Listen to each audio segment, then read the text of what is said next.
Hello. This week we are making Spanakopita. Welcome to my kitchen. And Spanakopita, I've been making it for a really long time, but I recently made it for my friend Mariana, who is part of this group. And she is coming over for dinner tonight to share it with my sister and Diana and I. So Spanakopita is a Greek dish, peasant dish. Everybody says that it's so really hard to do, but the problem with, as in most things, it has to do only, the problem is only the phyllo dough and handling it. And people get very uptight about handling the phyllo, and it's the easiest thing in the world once you say, I am not afraid of you. So let's start by making the filling. So the first thing is to crack 3 eggs into a fairly large bowl. And look at that. Isn't that gorgeous? A blue egg, or a green-blue egg from one of my new chickens. So 3 eggs go in. 2, oh good, shells. 3. And mix that up. And you might as well add the cheeses now. You might as well, because from this point on, you're not going to be beating it. You're going to be using a spoon. So I have some ricotta, just about a cup. A handful, about a quarter of a cup to a third of a cup of Parmesan. You can leave out the Parmesan, but I like it. It gives it a nice taste. Some crushed red pepper flakes, crushed red pepper. There. The grated zest of 1 lemon.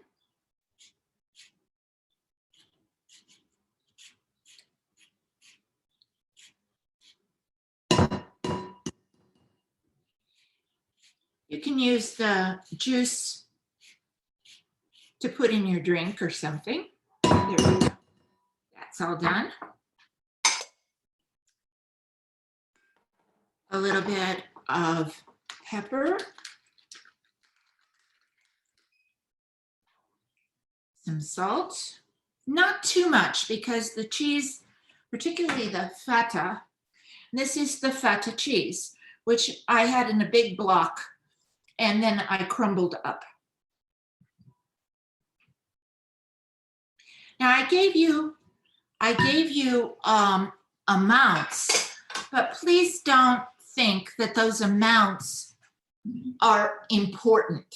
They're really not. I figure some Greek housewife is just making this in her kitchen, and she's doing whatever she's got, and it all works out.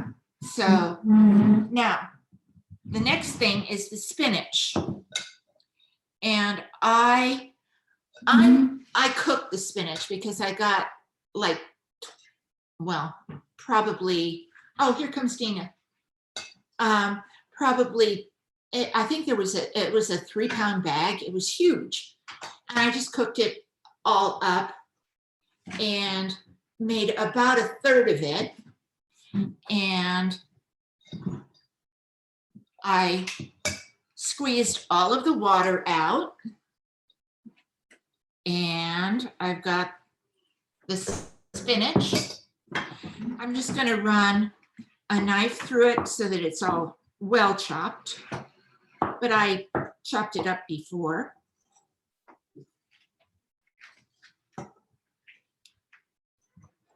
And then the herbs. Here is the basil, the dill, and green onions. Now, if you don't have green onions, regular onions will do, but I would cook them just a little bit, soften them up in some butter first. Here is my fresh oregano. Now, I have these in my garden. If you don't, you use dried. It's fine. And here is the garlic.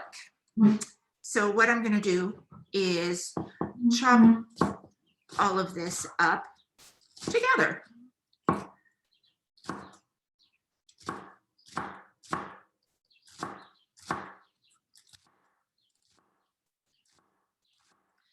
Not worried too much about getting it perfect, because you will see in a minute, I'm just going to put everything together and chop it all up together. So I'm going to put this on top, the dill. There goes the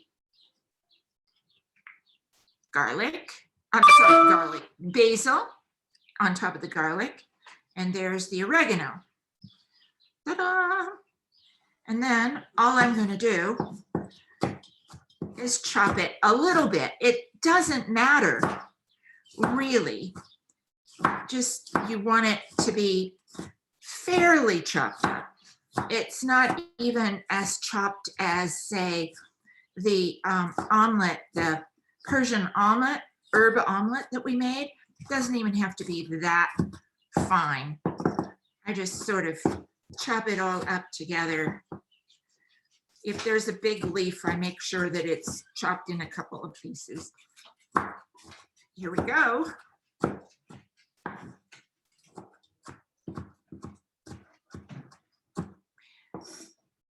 This is where dried herbs would definitely be easier. I'd probably, if I were using dried herbs, I might add a little bit more spinach, but again, that doesn't make any difference. So you get this and add it all to the filling. There you are. Again, remember our motto, nothing matters. It doesn't matter. It really doesn't. So there you go. And then this gets mixed together. It's kind of important that the herbs, that the spinach, all of that is not wet. So there you go. Now, this amount will be great for a pie. And we are going to, the pie shape, but you don't have to do it in a pie shape. You can make it into a long dish. You just spread this a little thin in a long dish. You can even spread it thinner onto a tray like this one. You can do it, and then it will be small hors d'oeuvre type things. All good. It's all good. And it doesn't matter. So here's the pie dish. Here's the filling. We've got the filling all made. And I'm going to clear the decks so that we can put on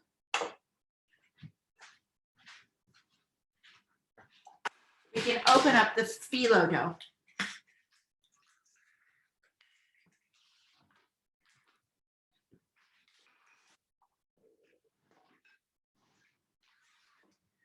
Okay. And let's do this. Look, no bodies left in the kitchen. There we go. So I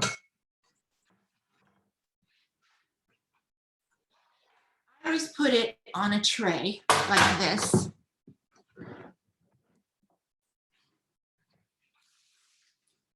Now, I brought this to room temperature. It was defrosted in the fridge overnight. And you roll it out.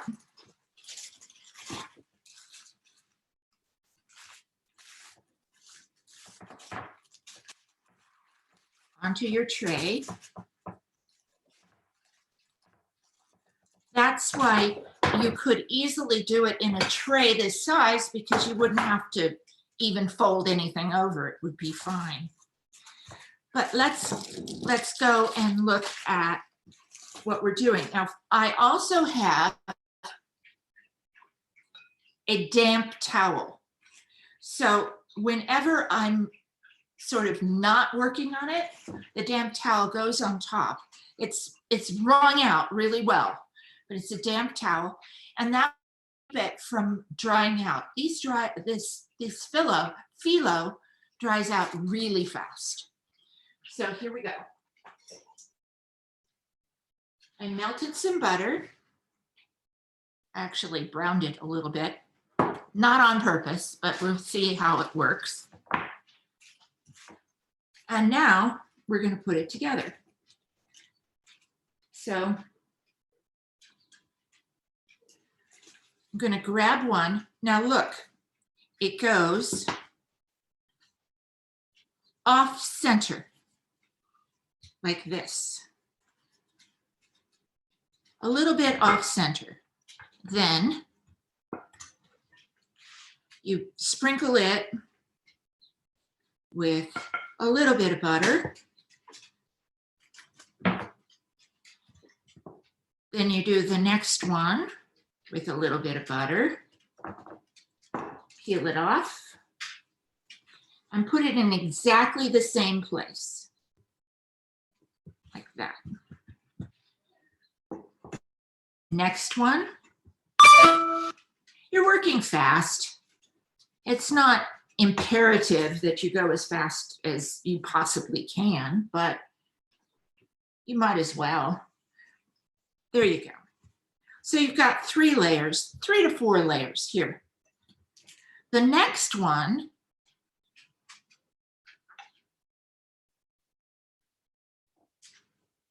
you offset it. So the next one goes, oops.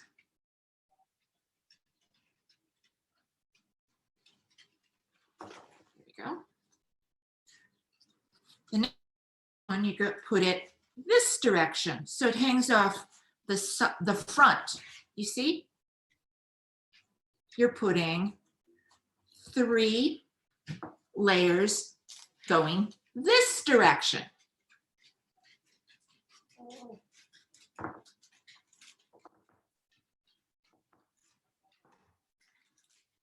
Butter that one. Here's 2.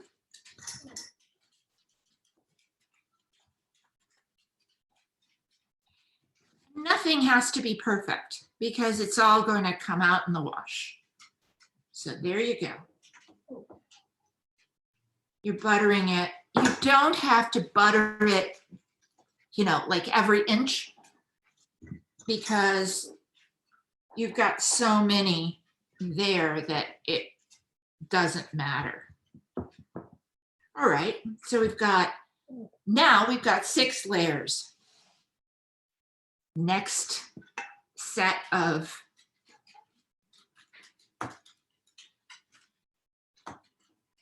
layers goes in a different direction. Now you can see it's beginning to tear. Don't worry, that doesn't matter.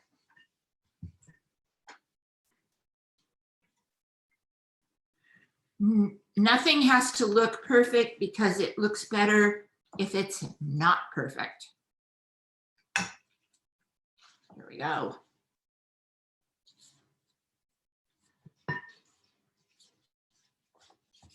All right, that's 2.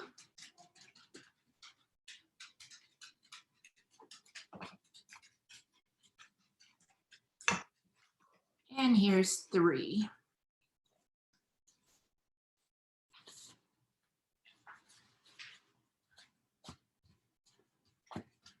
So now you have 9 layers on the bottom, which would be fine. I'm going to put a couple more in a different direction just because I can.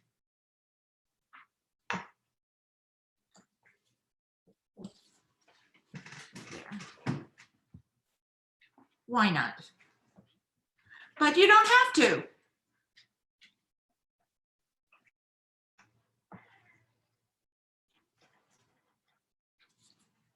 Go. There's, that's good. All right. Now you've got a nest ready for your filling. And the filling goes right in the middle.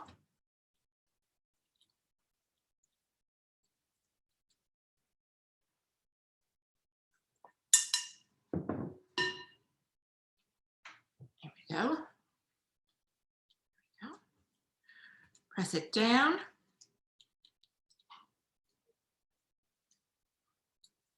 Doesn't that look pretty? That's very nice. And then, voila, watch. Fold. Fold. Fold. Fold. It's all good. Now, I like to decorate mine. So I will take a sheet of phyllo.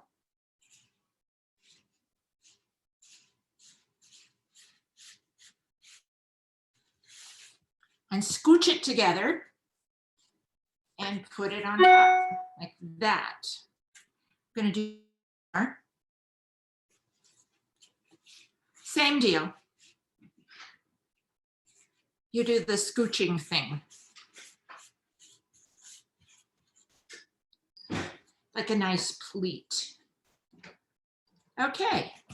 Now I'm going to cover, I've got a few left. I'm going to show you what to do with those in a minute. Got a few left, but I'm covering them up with the damp towel. Now I'm going to take the butter and drizzle it on the top, because why not? There we go.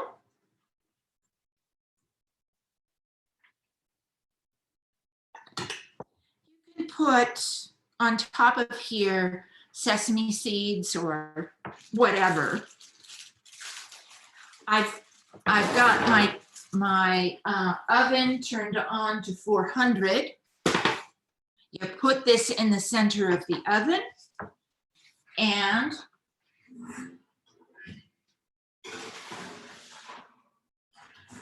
bake it for about 50 minutes to an hour until it looks really quite good. Now, yeah, you'll be able to figure that one out yourself. What do you do with the leftovers? I always hated having leftovers. Well, muffin tin. You put a little bit of butter in the bottom of some muffin tins.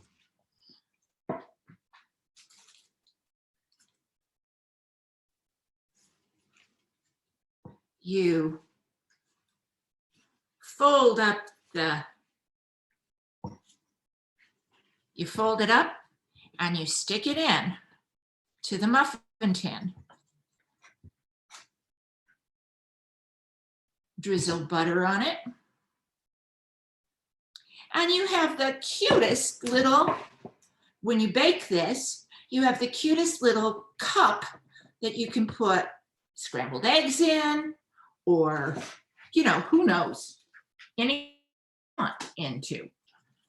So you have, and look, it's falling apart. Perfect. It's exactly what you want. You want to put it in,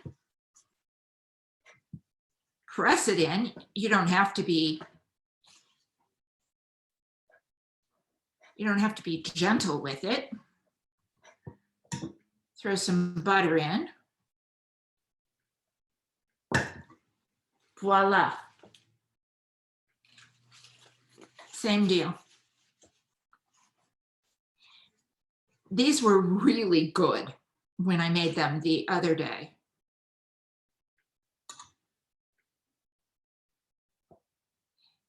They were really good filled with ice cream. I had some ice cream left from last week. You can also put fruit in them. You just put them together until, you don't even have to. The more freeform, the better. And here goes the last one. Now, these only cook for like 20 minutes or so. So you don't have to, you just keep an eye on them, make sure that they don't burn. But I'll show you what they look like in a second. But that will give you, a dessert or something good, or breakfast the next morning filled with egg and bacon, or scrambled or something. So there they go, same oven. You just keep an eye on them. And so you get 2 dishes for the price of 1. Not bad.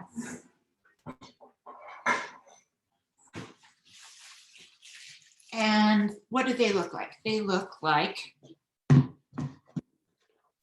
this. Aren't those cute? They're so cute. And you can put fruit in them. You can just eat them. They taste really fine. And so you've got, and they keep. You put them in a large enough container. I made these, Tuesday. And you can hear, they're still really, and I will show you what the Spanakopita looks like, because I specifically saved out 2 pieces. I had to fend off people. So there you go. This is what it looks like on the inside. Oh, you know what I forgot to do? And I'm going to get it out and do it right now. I forgot to cut it. It's not cooking. I mean, it started cooking, but I want to cut it because it's not going to cut very well.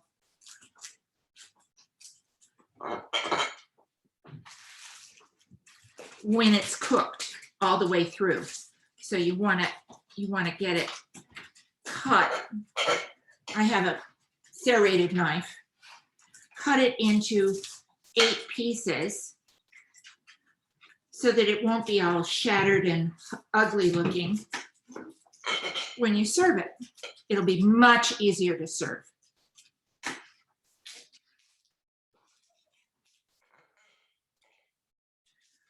Now, I forgot to do that. It was a good 5 minutes, and it doesn't matter. It will be just fine going in to the oven now.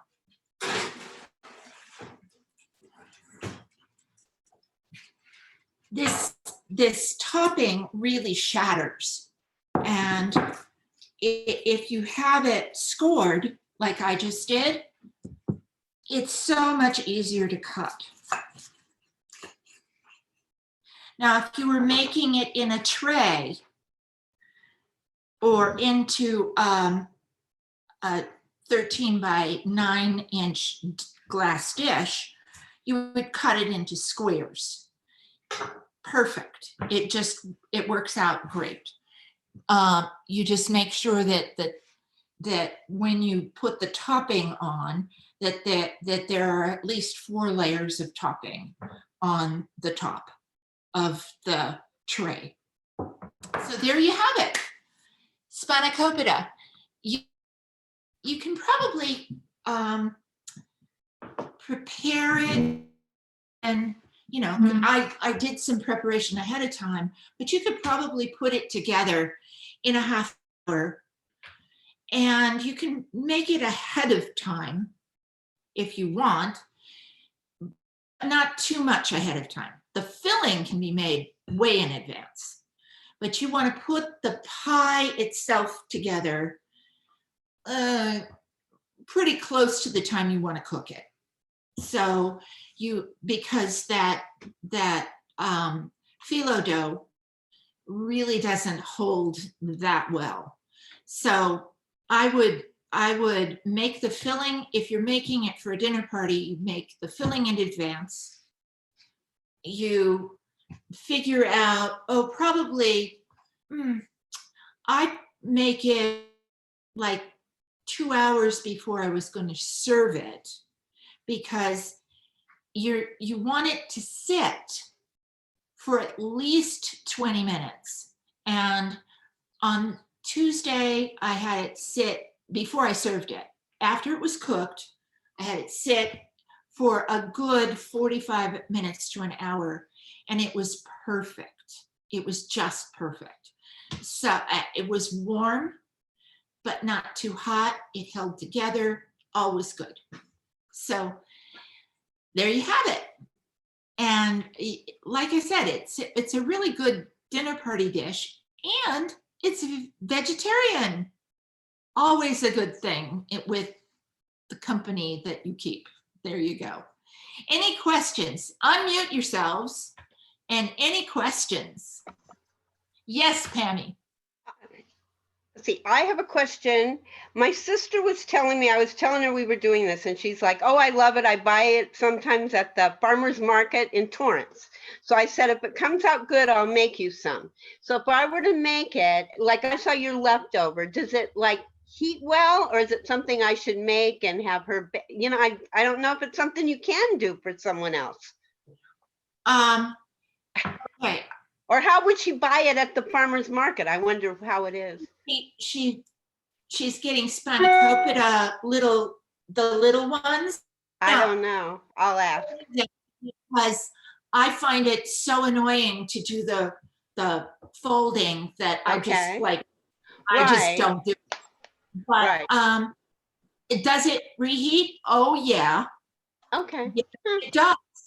It really reheats very well. I mean, I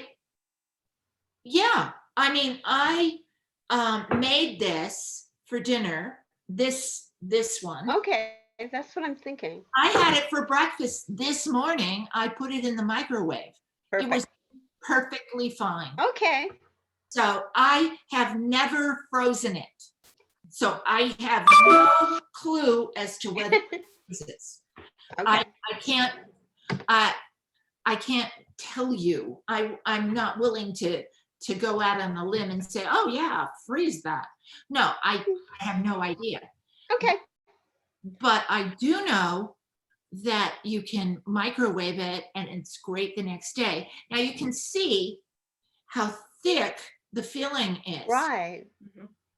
When you put it in a bigger pan, use the same amount of filling that you made, and then it's thinner. And you can feed more people with the same amount. Thanks. That makes sense. Just try it. And you serve it with a salad. That's what I'm going to do tonight. I'm serving it with a Greek salad with cucumbers, cherry tomatoes, red onion, mint, and oil and vinegar dressing. That's what I'm going to serve it with. That's the salad. You can serve it with a chopped salad like that one, some grilled meat, and you've got, or or leave off the meat and you've got vegetarian. So there you are. When I make it on a cookie sheet, Yes. and I don't score it in advance, that's a good thing to know. But I only put butter every third sheet. It goes together much faster that way, and Okay. it comes out just as good as if you buttered each sheet. Huh. Okay. I always butter each sheet, but the next time I make it, I'm going to try that and report back. I'm sure that this is a very forgiving recipe, very forgiving. You don't have to worry about it, So, Okay, I ended up defrosting. I had 2 rolls in this box, but I defrosted both of them. Yeah. So do I just put this in the fridge and use it really soon? or why don't you try refreezing it? Okay. I wondered. There's nothing weird in it that would go bad. The texture might be changed because of that. Okay. Not really. What? It doesn't really change. It gets more fragile. Okay. Well, you can see that fragile doesn't matter. You can, you'll have a bunch of things and you'll just have to pretend that they're a whole sheet. Thank you, Carol. I didn't know, but I probably would have thrown them in the freezer. Yeah. Yeah. So there you have it. Spanakopita. And I will let you know. Oh, you know what else I forgot in this? I didn't put olive oil in it. Oh yeah. Oh, well, I'm sure it's fine. There's enough butter in there to make to kill. So all is well, I'm sure. But I forgot it. But I'm telling you guys, I'm not telling anybody who's coming to dinner, unless they're sitting at the table over there. I'm sure no one will notice. Oh, I just said I will. So there you have it. That's my Spanakopita. So I hope you like it. I hope you'll try it. I haven't made it in a while, and when I made it on Tuesday to do a dry run, I thought, where have you been all my life? Why did I forget you? So, well, you must be able to refreeze it, because when you buy them from Trader Joe's, they're all put together, unfrozen, put together, scored, and then they freeze them. right. For you to bake them. That's true. That is true. So then you must be able to. Yeah. Yeah. I'm wondering if I could make the whole thing, cover it well, and then freeze it without cooking. I don't know. Maybe It's not cooked. Yeah, When you buy them at Trader Joe's, it's not cooked. that's true. Or Costco. We get it at Costco too. It's one of our favorite go-to appetizers. Right. And Costco, that's why I was thinking maybe I could assemble it just for fun, take it up. I don't know. She doesn't even like to turn her oven on. Try it. Yeah. Heck. Back. Why not? Believe me, it's going to be good no matter what. Mhm. It's going to taste great. It's just I think I would freeze, instead of making the big pie, I would make it So narrow flat. layers if I was going to freeze it. okay. Try that. Yeah. No. Yeah. Okay, so you've got homework. Not you've got things to do. You might want to try. And then you report back, just like you reported back on the chocolate ice cream. Will do. Yeah. And, next week, I have a request from Carrie. Carrie, what are we making? Okay, it's very basic, you guys, but it's something I've never done. I've never roasted a chicken. Oh, perfect. Perfect. I've never, So- and I know that there's lots of different ways to do it. And so I want to learn how to roast a chicken. Okay. I have roasted so many chickens in my life. And you know, chicken holocaust. Oh, stop it. That's horrid. Diana is over there making. Chicken is a go-to dinner party when you're going to be really busy and you just want to throw something in the oven and have it be all beautiful and succulent when it comes out. Yeah. So It's the perfect go-to. right. And we're gonna, I always roast it with vegetables because I can. So, no, I mean, Yeah. if you're going to put, it's like the ultimate tray dinner, you know, only Yeah. it's special.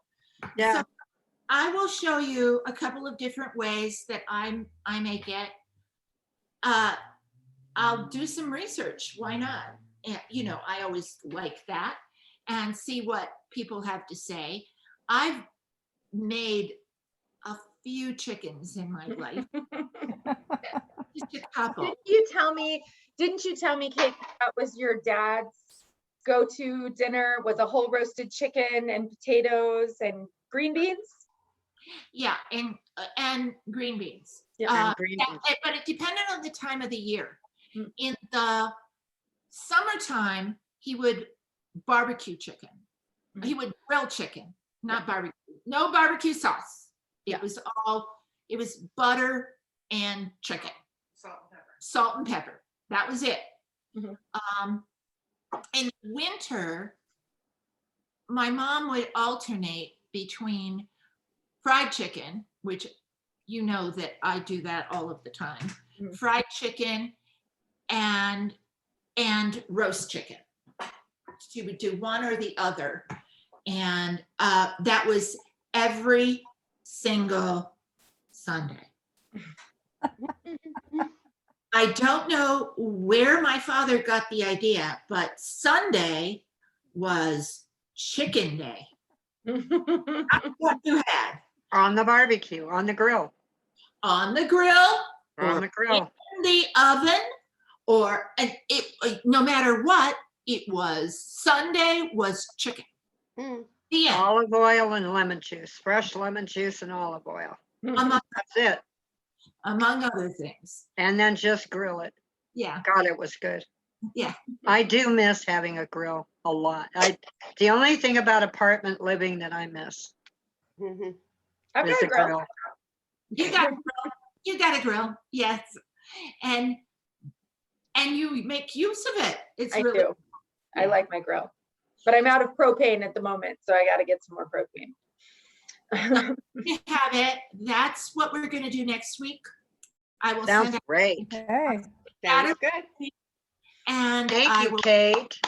Then I have one more question. The little shells that we made with the leftover phyllo, how did you store them? speaking of the shells. Ah. Yeah. Yep. I cooled them off on a rack. Got them? Okay, I listening. cooled them off on a rack Uh-huh. and put them into a Tupperware container, airtight. Okay. That's it. And just out on the counter, Yeah. Not in the fridge. not in the fridge. No, But- not in the fridge. You have to have these cooled off before they go in here. Got it. You know what's really good? Tuna salad. Oh, Ooh. That would be good. tuna salad or chicken salad in Or there. chicken salad. Egg salad. Egg Mhm. salad. I love egg salad. Anything you want, actually. Any of them. But this stays on the counter. It will be, you know, it's the same sort of thing as when you've got extra cream puffs, Mhm. non-filled cream puffs. You store them in a container that's airtight and on the counter, and you can keep them for 2 to 3, probably 4 days if they last that long. I made them on Tuesday, and it was all I could do to keep. I like eating them just the way they are.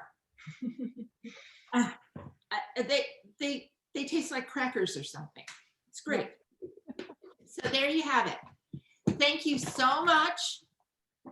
I will see you all next week.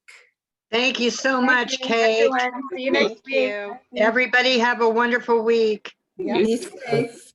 Thank you. Thank you. Thank you. Good seeing you. Nice to see everyone. Yeah.